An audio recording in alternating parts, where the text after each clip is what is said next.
நடந்த எல்லாத்தையும் சொல்லிட்டான். என்னோட வீட்டுல தங்குனது வரைக்கும் சொன்னானா? மீரா, ஏன் பதட்டப்படுறீங்க? உண்மை எப்பவுமே கசப்பாதான் இருக்கும். சில சமயம் அது ஆபத்தாவும் இருக்கும். உங்க ரூபத்துல அந்த ஆபத்து வராம இருந்தா சரி. வெளிப்படையா பேசுவோம் அகல்யா. நீங்க எவ்வளவு ரேட் பிக்ஸ் பண்ணிருக்கீங்க? நீங்க என்ன சொல்றீங்க? இல்ல, சிவாவோட மாமனாரு 25 லட்சம் கொடுத்து சிவா விட்டு போக சொன்னாரு. அதான் நீங்க எவ்வளவு ரேட் பேச வந்திருக்கீங்கன்னு பார்த்தேன். கண்டிப்பா உங்க மாமனாரை விட அதிகமா தான் பிக்ஸ் பண்ணிருப்பீங்கன்னு நினைக்கிறேன். என்ன மீரா, ஏன் இப்படி பேசுறீங்க? வேற எப்படி பேச சொல்றீங்க? இது நானும் சிவாவும் பேசி தீர்க்க வேண்டிய பிரச்சனை. ஆனா இதுல உங்க மாமனார் இப்ப நீங்களும் வரிசையா தூது வந்தா என்னோட மனநலம் எப்படி பாதிக்கும்னு நீங்க யாராவது புரிஞ்சுக்கிட்டீங்களா?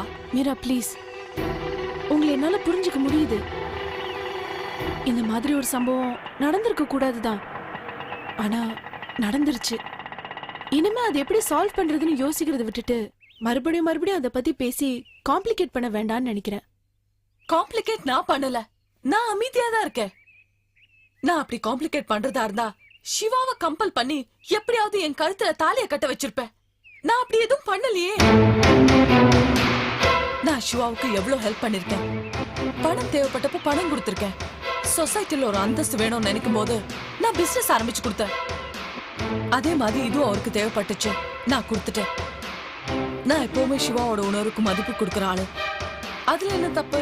மீரா, உணர்வுகளுக்கு மதிப்பு கொடுத்த வரைக்கும் தப்பு இல்ல, ஆனா உணர்ச்சிக்கு மதிப்பு கொடுத்துட்டேன்னு சொல்றீங்களா? ஐயோ மீரா, என்னது இது? எப்படி உங்களால இப்படி பேச முடியுது? ஏன் உண்மையை பேசினா எல்லாரும் பயப்படுறீங்க? நீங்க எல்லாரும் பயந்தாலும் அதானே நடந்துச்சு. ஓகே, நான் எதுவுமே பேசல. ஆனா இப்ப நான் என்ன பண்ணணும் நீங்க சொல்லுங்க அகல்யா. நான் சிவாவை விட்டு எங்கேயாவது கண் காணாத இடத்துக்கு போய் இந்த குழந்தை பெத்து வளர்க்கணுமா? இல்ல என் வயித்துல வளர சிவாவோட குழந்தை அபார்ஷன் பண்ணணுமா? அதுவும் இல்ல நான் சூசைட் பண்ணிக்கிறேன். போதும், வேணாம். சொல்லுங்க அகல்யா, நான் என்னதான் பண்ணணும் சொல்லுங்க. வேண்டாம், ஐம் சாரி. எனக்கு என்ன சொல்றேன்னு தெரியல, ரொம்ப குழப்பமா இருக்கு. I'm sorry.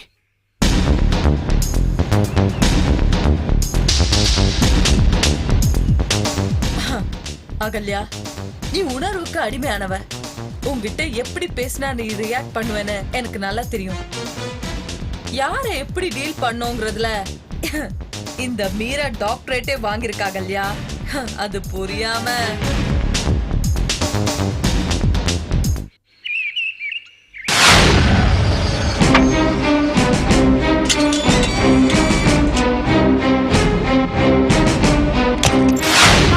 நீ அந்த ரூம் போய் பாரு, நீ இங்க போய் பாரு.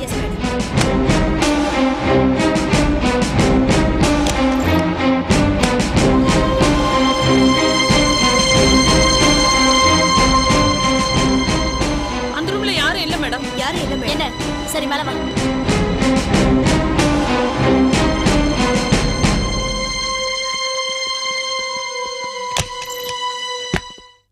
என்ன வேணும்? மீராங்கிறது நீதானே? ஆமா, நான் தான். நீதான் வேணும். கிளம்பு போலாம். எதுக்கு? எதுக்கு என்னன்ற கேள்வி இங்க கேட்க வேண்டாம். கிளம்பி வா. ஏய், இழுத்துட்டு வாங்க இவள.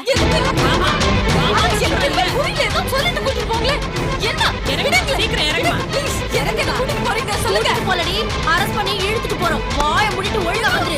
என்ன ஆமாதான் உள்ள. போடி போடி, சும்மா பேசிட்டு இருக்காத.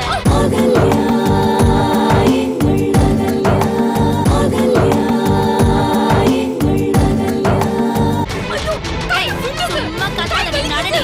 அங்க வந்து சொல்றப்போ அரஸ்ட் வேணும் உனக்கு. நடடி நடடினா. ஏய் நடடி, ரொம்ப தொல்லாத. போடி போ. வண்டியில ஏறடி, வண்டியில ஏறு.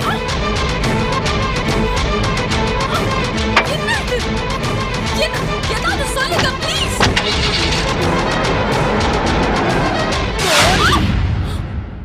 என்ன எதுக்காக அடிச்சு அரெஸ்ட் பண்ணிருக்கீங்க? உன் வீட்ல விபச்சாரம் நடந்தா அரெஸ்ட் பண்ணாம வேற என்ன பண்ணுவாங்க? மேடம், இதெல்லாம் அநியாயம். நான் அப்படி பண்ணவே கிடையாது. ஏய், அதெல்லாம் எங்களுக்கு தெரியும்டி. வாயை மட்டும் சும்மாந்துரு, இல்ல உதப்பட்டே செத்து போயிடுவேன். 102. Yes madam. உடனே பிரஸ்ஸுக்கு ஃபோன் பண்ணு. இந்த அழகிய போட்டோ எடுத்து ஊர் உலகத்துக்கு தெரியற மாதிரி காட்டட்டும். மேடம், நான் யாரும் தெரியாம நீங்க இதெல்லாம் பண்ணிட்டு இருக்கீங்க. உங்களை எப்படி பாத்துக்கணும் அப்படி பாத்துக்கிறேன். என்ன பாத்துப்ப? யார்கிட்ட என்ன பேசுற? போடி போடி. நான் உன்னை பாத்துக்கிறேன் பாரு. என்கிட்டயே கை நீட்டி பேசுறியா? ஏண்டி? அவ்வளவு திமிரா உனக்கு? அடிச்சு துவைச்சிருவேன். ஜாக்கிரதை. ஏய், வாய மூடுறி.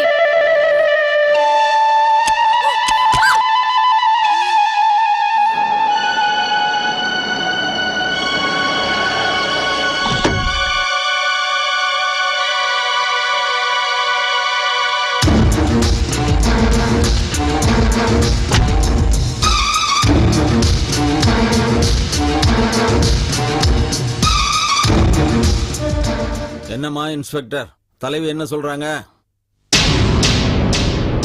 ரொம்ப திமிரு பிடிச்ச பொண்ணா இருக்கா? இதெல்லாம் நாளை காலையில விபச்சார அழகி கைதுன்னு பேப்பர்ல வந்தா சரியா போயிடும்.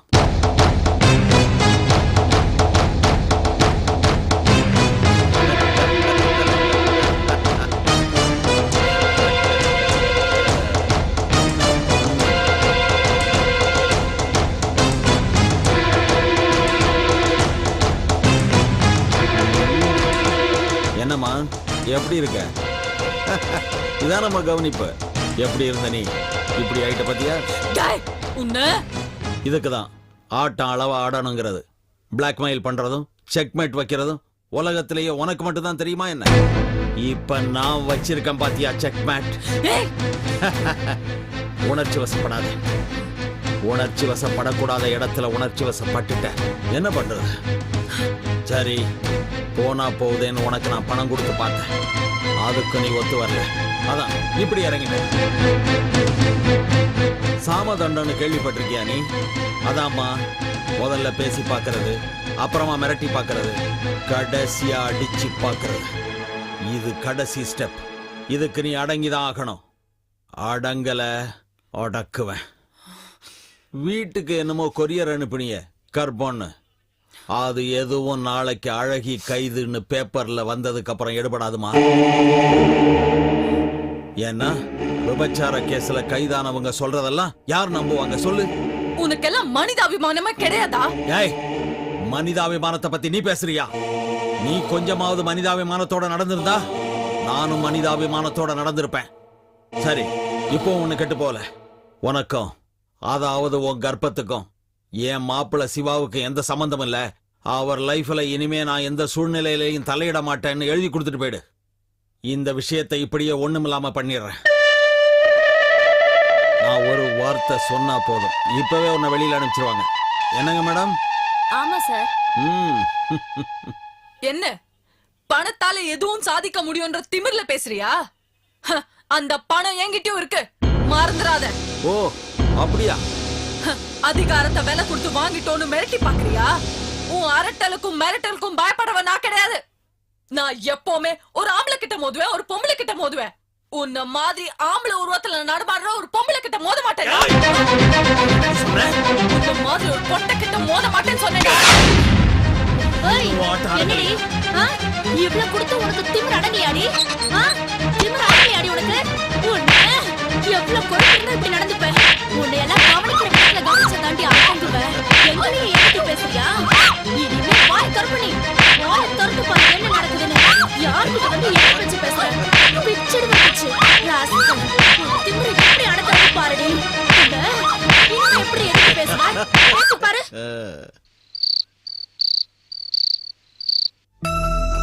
நீங்க தனியா பிசினஸ் ஆரம்பிச்சதுக்கு அப்புறம் தான் உங்க முகத்துல ஒரு தெளிவே தெரியுது. ஆனா இந்த 2 நாளா என்னன்னு தெரியல, நீங்க கொஞ்சம் கவலைப்படுற மாதிரி இருக்கு.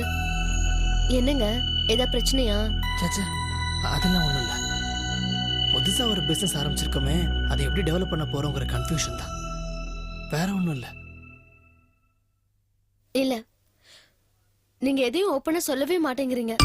எதனாலும் உள்ளுக்குள்ளேயே பூட்டி வச்சுக்கிறீங்க. உங்க மனைவி நான் எதுக்கு இருக்கேன்?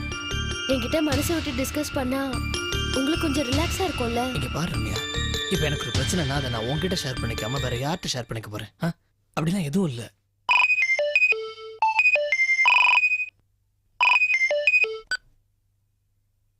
ஹலோ மாப்பிள்ள, நான் தான் பேசுறேன்.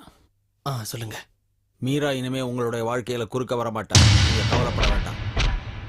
என்ன சொல்றீங்க? போலீஸ் மூலமா அவ மேல கேஸ் போட்டு அவளை உள்ள தள்ளியாச்சு. What?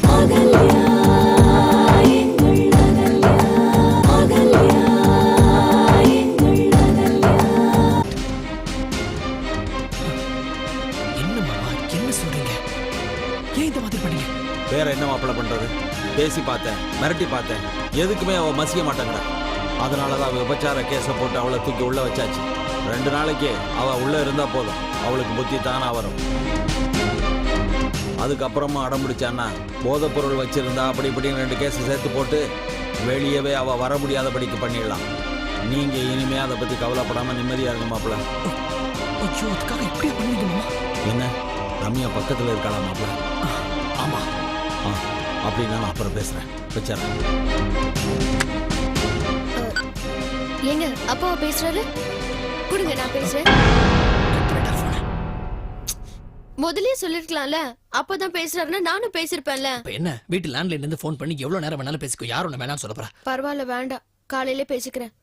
ஆமா, என்ன சொன்னாரு? ஏதாவது முக்கியமான விஷயமா? அது இல்ல, அது அவர் ஃப்ரெண்டு யாரோ ஒருத்தங்களுக்கு ஆட் ஃபிலிம் எடுத்துட்டு இருக்கணுமா, என்ன சஜஸ்ட் பண்ணிருக்காரு. நல்லபடியா எடுத்து சொன்னாரு, அவ்வளவுதான்.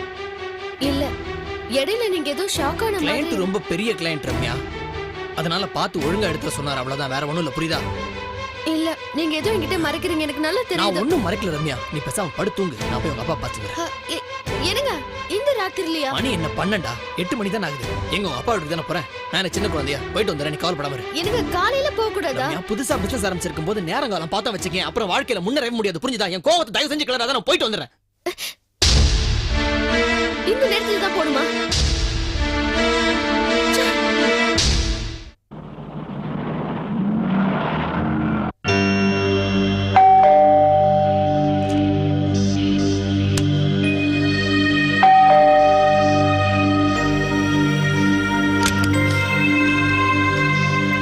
என்ன மாப்பிள்ள இந்த நேரத்துல?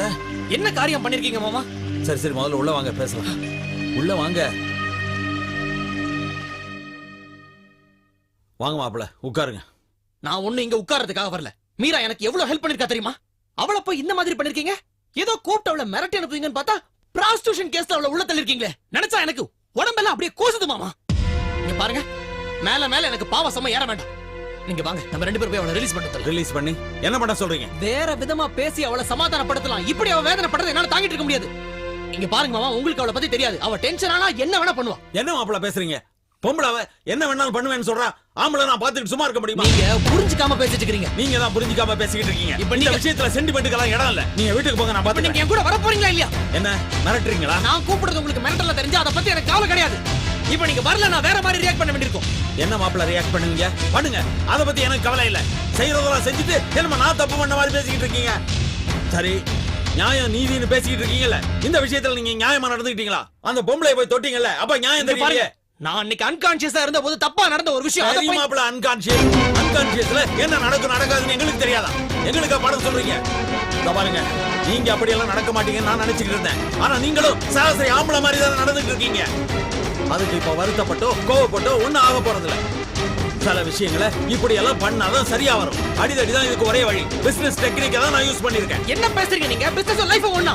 என்ன பொறுத்த வரைக்கும் பிசினஸும் லைஃபும் ஒண்ணுதான். பிசினஸ்ல லாபம் தான் என்னோட குறிக்கோள். லைஃப்ல என் பொண்ணோட சமாதானம், சந்தோஷம், அது மட்டும் தான் என்னோட குறிக்கோள். அறிவு கட்டத்தனமா பேசிட்டு இருக்கீங்க நீங்க. வார்த்தையை அளந்து பேசுங்க. நான் பண்ணது அறிவு கட்டத்தனமா இல்ல நீங்க பண்ணது அறிவு கட்டத்தனமா? சரி, அறிவுபூர்வமாவே பேசுறேன். நீங்களே யோசிச்சு முடிவெடுங்க. உங்களுக்கு மீரா முக்கியமா இல்ல ஏன் பொண்ணு முக்கியமாங்கிறத யோசிங்க. பாருங்க, முடிவெடுங்க மாப்பிள்ள. உங்க சுக துக்கத்துல பங்கு பெற மனைவி முக்கியமா இல்ல ஒரு நாள் உடல் சுகத்துக்காக? என்ன மாப்பிள்ள, பேச பேச வெறும் அழுக்கும் சாக்கடைமா வருதா? அதனாலதான் நான் இப்படி ஒரு முடிவு எடுத்தேன். ஏதோ மனசை கட்டுப்படுத்த முடியாம ஏதோ தப்பு பண்ணீங்க, அதோட அதை மறந்துடணும். மறுபடியும் திரும்ப திரும்ப அந்த தப்ப தோண்டிக்கிட்டு இருந்தீங்கன்னா இப்படிதான் இருக்கும். இத பாருங்க, இப்ப சொல்றேன், நல்லா கேட்டுங்க. எனக்கு என் பொண்ணோட வாழ்க்கை தான் முக்கியம். அதுல எந்த பிரச்சனையும் வரக்கூடாது, வரவும் விட மாட்டேன்.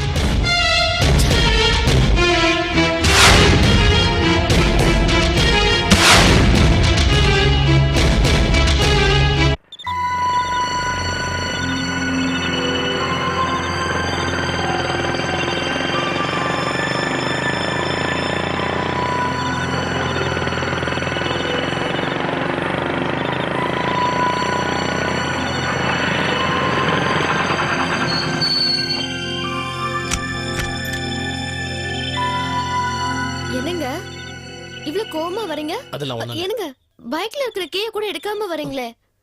என்னாச்சு உங்களுக்கு?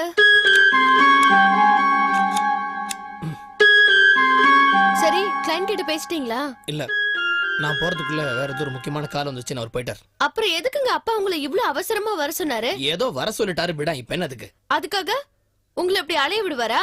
இருங்க.